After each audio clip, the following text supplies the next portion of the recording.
Qui a le pouvoir? Qui gouverne vraiment en France? En annonçant sa démission du gouvernement le 28 août 2018, Nicolas Hulot mettait en cause un problème de démocratie, accusant ouvertement les lobbies d'influencer négativement la politique écologique française. Si la pratique du lobbying est très courante et reconnue aux États-Unis, son image en France reste encore mal perçue par le grand public. Et bien que leur rôle soit prévu et encadré par la loi, les groupements d'intérêts font encore l'objet de méfiance et de fantasmes.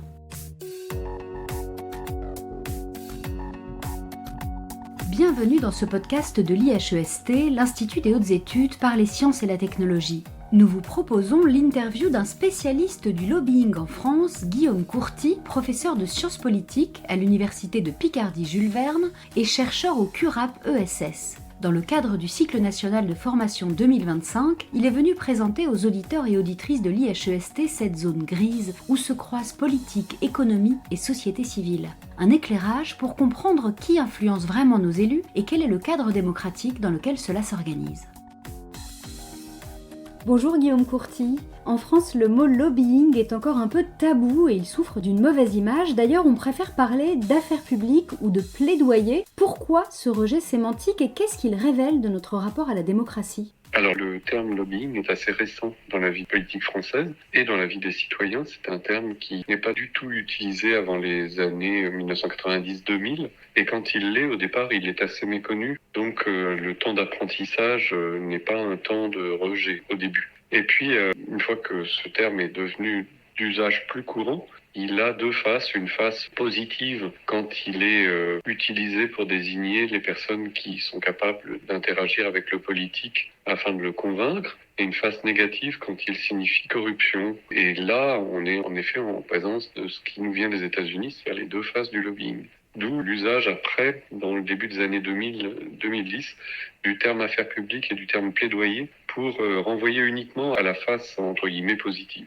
On a l'impression justement qu'aux États-Unis, le lobbying est beaucoup plus admis par le grand public dans la société et il est encadré par la Constitution depuis 1945, alors qu'en France, vous le disiez, on en parle depuis seulement les années 90. Pourquoi ce décalage selon vous ? Parce qu'en France, avant de parler de lobbying, on parlait de représentation des intérêts. Les États-Unis, en effet, ont codifié à la Libération les lois à la fois sur le financement de la vie politique, sur le lobbying et sur la composition des équipes parlementaires. Et nous, on a remis toutes ces questions à plus tard, les trois questions, dont celle du lobbying. Le financement également, c'est dans les années 80-90 que ça a été pris en charge par le législateur, la composition des équipes parlementaires également. Donc, c'est pas exactement un retard, c'est plutôt la formulation du sujet de façon différente, et notre tradition théorique, c'est d'avoir conçu le lobbying dans ce qu'on appelle plus généralement la représentation des intérêts, c'est-à-dire une des formes de représentation dans le système politique, en parallèle à la représentation politique, qui est confiée à d'autres acteurs avec d'autres missions et principalement la mission de consultation. En France, les lobbyistes sont nombreux et variés. On pense aux entreprises, aux fédérations professionnelles, aux ONG ou encore aux syndicats. Mais qui sont-ils vraiment ? Ça paraît un petit peu flou. Quels sont leurs moyens d'action aussi ? Alors, qui sont-ils vraiment ? Vous avez décliné les principales catégories d'employeurs. Il y a également, il faut ajouter quand même les think tanks, les organisations cultuelles. Les enquêtes que j'ai menées et coordonnées montrent qu'on a trois sous-catégories. Il y a une catégorie de personnes qui font ce métier qui proviennent des métiers du politique, la grande majorité étant d'anciens collaborateurs et marginalement d'anciens élus. Le deuxième tiers, ce sont des personnes qui viennent plutôt des métiers de la communication, relations publiques, relations presse notamment. Et le troisième tiers, ce sont des personnes qui viennent du secteur d'activité qui est concerné et qui sont des personnes du terrain qui se sont métamorphosées au cours de leur carrière en spécialistes des relations avec les institutions. On a à peu près ces trois tiers qui oscillent en fonction des secteurs d'activité et puis de l'évolution du métier qui abondent les métiers des affaires publiques plaidoyer. Maintenant, leurs pratiques, elles sont relativement homogènes. Le gros de leur métier consiste à préparer des écrits à destination des politiques, mais aussi à destination de leurs employeurs ou de leurs adhérents ou de leurs clients s'ils sont des consultants. Des écrits pour synthétiser les demandes, pour préciser ce que la loi doit comporter ou pour mettre en forme les demandes de ses adhérents. Et l'écrit est vraiment le cœur du métier. Contrairement à la mythologie qui parle beaucoup de dîner, de cadeaux et d'entre-soi, c'est avant tout un métier de l'intermédiation par l'écrit. Donc ça se passe dans l'antichambre finalement de l'Assemblée nationale. On a des lobbyistes qui vont proposer des amendements directement aux élus. Comment ça se passe? Ça, c'est une des formes, je dirais, la plus médiatisée, c'est la transmission d'amendements. Le plus simplement, c'est la transmission d'argumentaires. On envoie un dossier sur un secteur d'activité, on envoie un mémo avec des argumentaires, et ça se fait pas dans l'antichambre, ça se fait dans les bureaux même des décideurs. Ils reçoivent l'ensemble de ces éléments et s'ils veulent en savoir plus, ils reçoivent après ça les personnes, soit sous la forme d'audition, soit sous la forme de rendez-vous, pour se faire expliquer le concret des demandes. Donc c'est essentiellement de la transmission d'écrits, mais il y a aussi des organisations de colloques, des dîners. Il y a aussi beaucoup de rencontres informelles entre les responsables politiques et les lobbyistes. Oui, bien sûr. C'est le microcosme politique, donc ce sont des gens qui se côtoient, se rencontrent, échangent, ont besoin de rituels et ont aussi des moments où ils réfléchissent ensemble. Donc, en effet, les colloques parlementaires sont l'exemple le plus connu de ces moments de rencontre. Mais si vous voulez, le continuum, c'est quand même des relations, en effet, qui s'échelonnent dans le temps, dans lesquelles il peut y avoir des moments de dîner ou de petit déjeuner. Mais l'essentiel dans cette continuité, c'est quand même la possibilité de délivrer des argumentaires crédibles et centraux que les politiques élaborent la loi.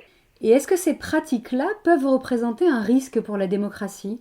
Bien sûr. À partir du moment où l'un étouffe la voix des autres, où les pouvoirs politiques ne s'aperçoivent pas qu'il y a un ensemble de personnes qui sont concernées par la loi qui est beaucoup plus vaste que ce qu'ils ont repéré, à la fois parce qu'ils n'ont pas fait un travail complet, mais surtout parce que quelques représentants d'intérêt ont un petit peu caché toute la diversité des acteurs qui étaient en présence. Le risque, il est là, il est de distorsion de la réalité.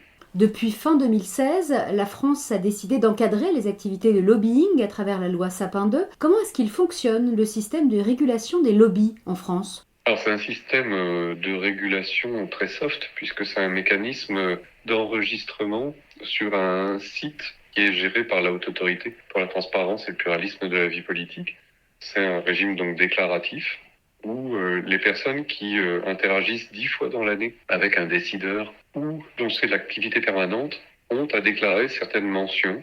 Et ce mécanisme déclaratif ne vaut ni accréditation, ni titre quel qu'il soit. On n'a pas de système où le décideur ne peut recevoir que les personnes qui sont enregistrées. Nous, c'est un régime vraiment à la fois très contraignant, mais également à minima pour les obligations que cela implique. Donc il y a quand même quelques zones d'ombre dans ce système. Il y a aussi des exceptions dans cette loi Sapin. Alors il y en a qui ne sont pas inclus dans le dispositif. Toutes les organisations cultuelles, les syndicats lorsqu'ils négocient dans le cadre du Code du travail et les associations d'élus. Et le Conseil d'État vient d'ajouter dans sa jurisprudence l'exclusion des think tanks, ce qui fait qu'on a en effet une raquette à trous. Donc qu'est-ce que ça implique pour tous ces types de lobbyistes? Ça implique qu'ils n'ont pas à se déclarer, qu'ils peuvent interagir avec tout décideur sans avoir à mentionner quoi que ce soit les concernant. Donc il n'y a aucune transparence? Pour eux, non. En France, on recense officiellement plus de 7000 lobbyistes, mais vous estimez que leur nombre réel serait 2 fois supérieur. Comment expliquer cet écart et qu'est-ce que cela nous dit de l'efficacité du registre Agora? Sur Agora, il y a 2 types de personnes. Il y a des personnes morales et il y a des personnes physiques. Déjà, il ne faut pas faire la confusion entre l'organisation pour laquelle on agit et les personnes qui agissent en son nom. Ça fait déjà passer d'un seuil de 3500 à peu près 7000. Après, là où moi je mets des coefficients multiplicateurs qui sont pratiquement du par 2, c'est que on sait qu'il y a énormément de contextes dans la vie politique où beaucoup de personnes interagissent avec le politique, mais de façon intermittente. Je pense notamment aux élections. On avait mené une enquête collective où on montrait qu'il y avait à peu près 1500 organisations qui s'étaient adressées aux candidats à l'élection présidentielle. Donc 1500, c'est la moitié aujourd'hui de ce qui est enregistré.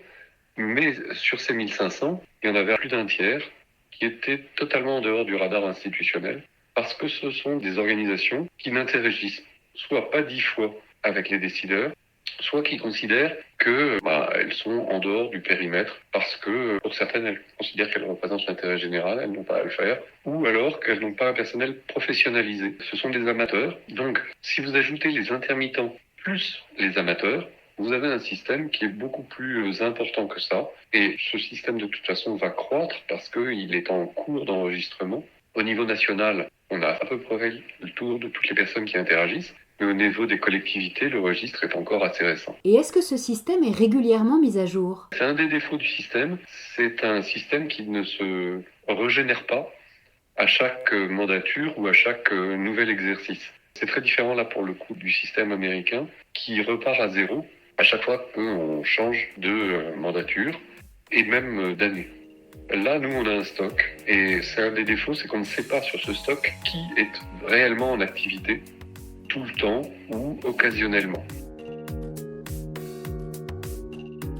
La Haute Autorité pour la Transparence publie un rapport annuel, mais vous dites que le registre est peu utilisé en dehors de ce moment de publication. Comment est-ce qu'on pourrait faire pour rendre cet outil plus utile pour les citoyens et aussi pour les décideurs? Alors pour le citoyen, ça c'est un grand mystère, c'est comment rapprocher les citoyens de la vie publique et de ses coulisses. C'est vraiment tout un travail de pédagogie qui va être très long et très difficile.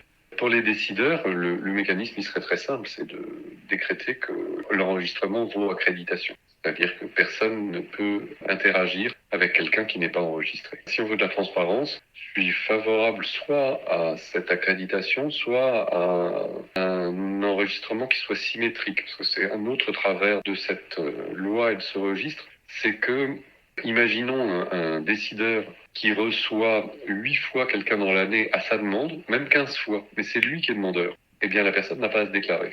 Et si on pousse jusqu'au bout la logique de l'absurde, si c'est le président de la République, de toute façon, personne n'a à se déclarer parce qu'il n'est pas dans la liste des décideurs.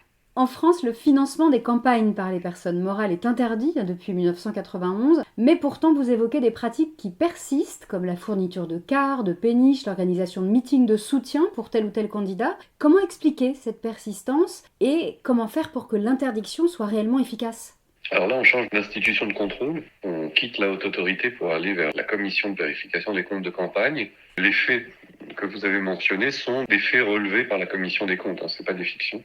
Ça renvoie à une très vieille pratique qui est un des cadres d'analyse célèbres de l'anthropologie, c'est le don contre don. C'est-à-dire que pour avoir des relations avec le politique, il faut que ces relations soient intéressées et intéressantes, c'est-à-dire qu'il y ait un échange et que cet échange, ce ne soit pas des argumentaires contre des votes. Cet échange, c'est très souvent, ça l'a été en tout cas jusqu'à l'interdiction du financement, à condition, bien sûr, qu'on ait, depuis 91, des travaux dans les années à venir qui montrent qu'il n'y ait plus eu aucun financement occulte, ce que la condamnation de Sarkozy fait légèrement douter. Donc là, on voit que ce don contre don est vraiment très très ancien dans le système politique. Il n'est pas un point ultra critique pour le cas français, mais quand même. Et qu'il prend aujourd'hui des formes qu'on trouve principalement dans l'analyse comptable des comptes de campagne, c'est-à-dire des rabais, des fournitures gratuites, des prestations vraiment à un tarif qui n'est pas celui du coût du marché.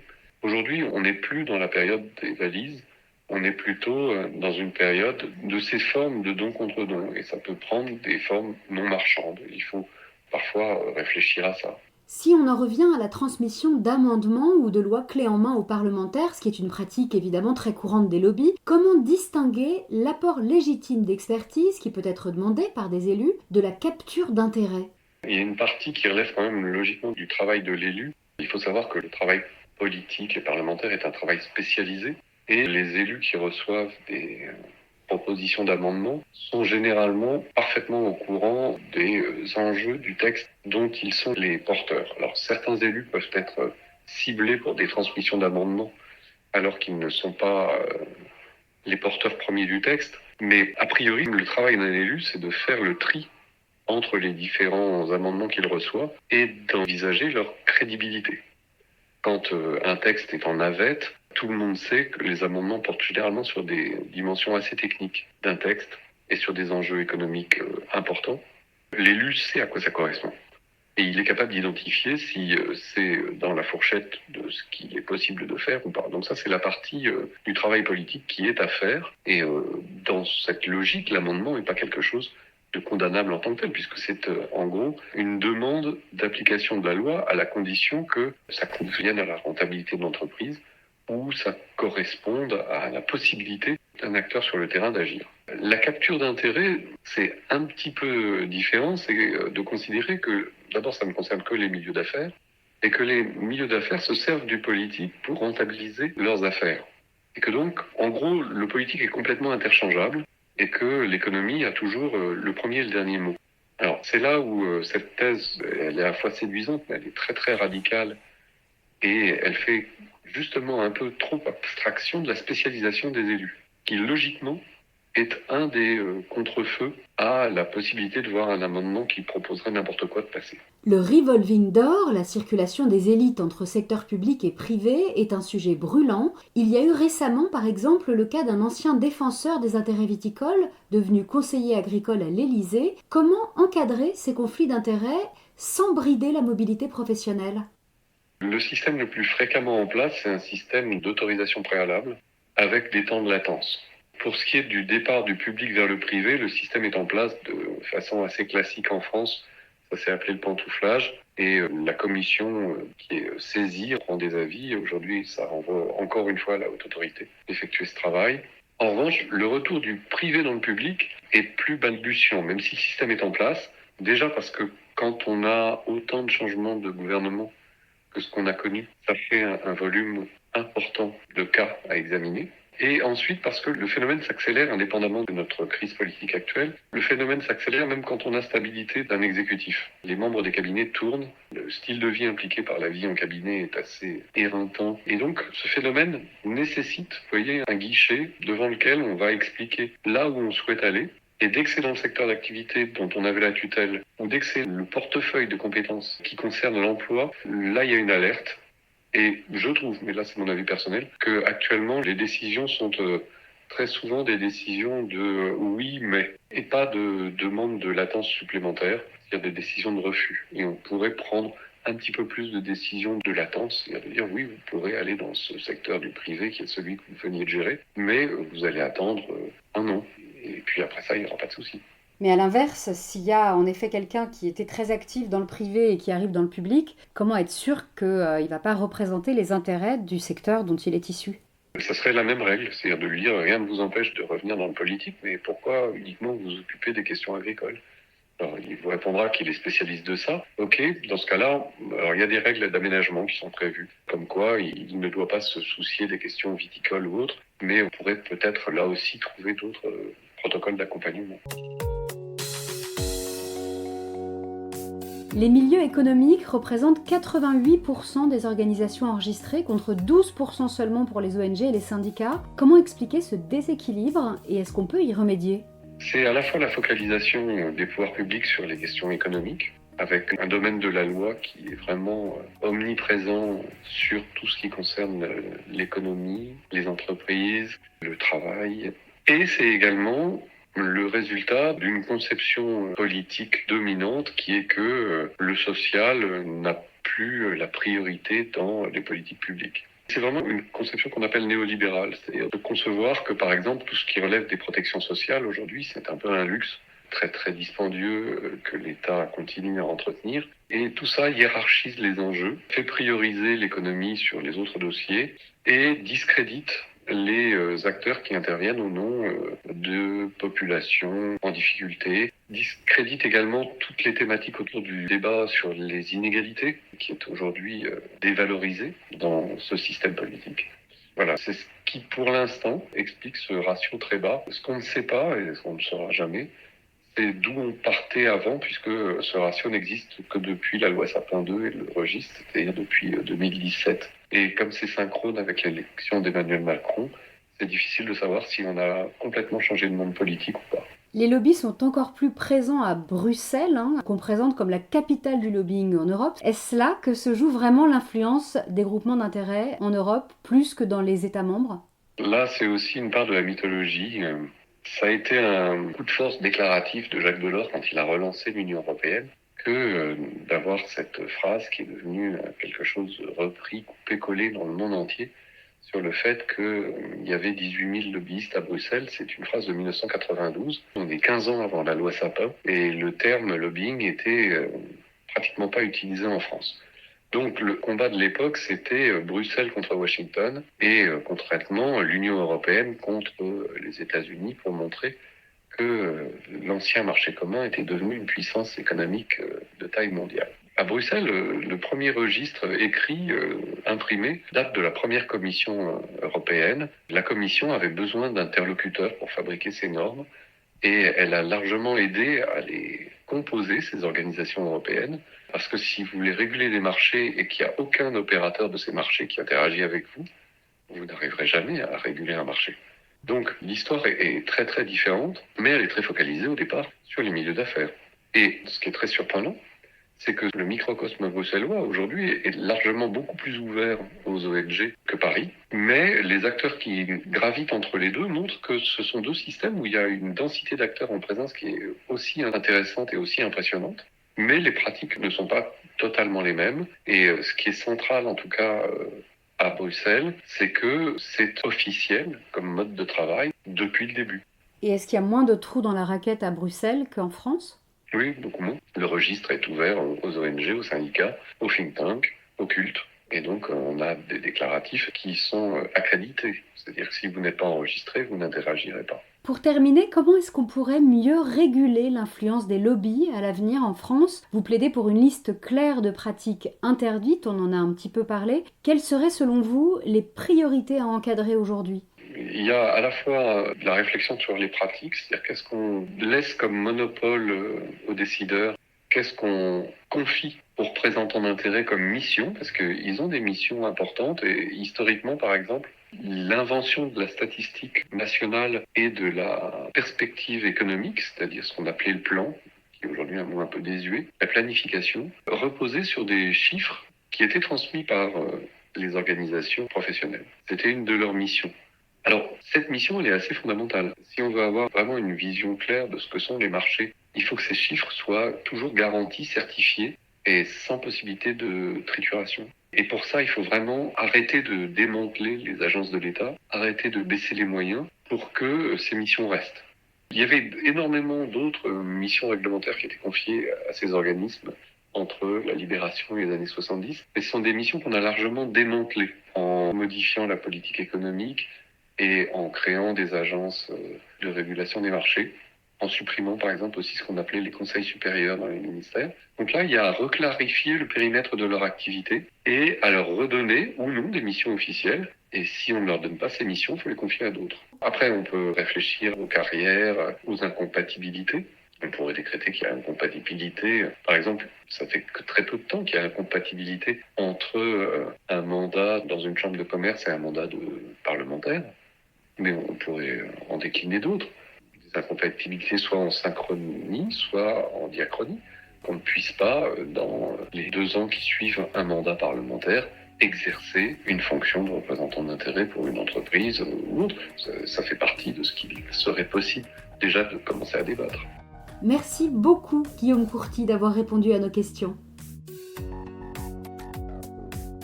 Bien qu'ancien en France, le lobbying reste encore méconnu et souvent mal perçu. Pourtant, il est au cœur de notre démocratie. Il permet à la société civile de faire entendre ses demandes, mais il peut aussi menacer l'équité et la transparence des décisions politiques. La régulation du lobbying est un enjeu démocratique majeur afin de garantir que toutes les voix soient entendues et que les décisions politiques servent vraiment l'intérêt général. C'est la fin de ce podcast, merci de l'avoir écouté. Vous pouvez retrouver l'ensemble des podcasts de l'IHEST sur la chaîne de l'Institut et sur toutes vos plateformes d'écoute. À bientôt!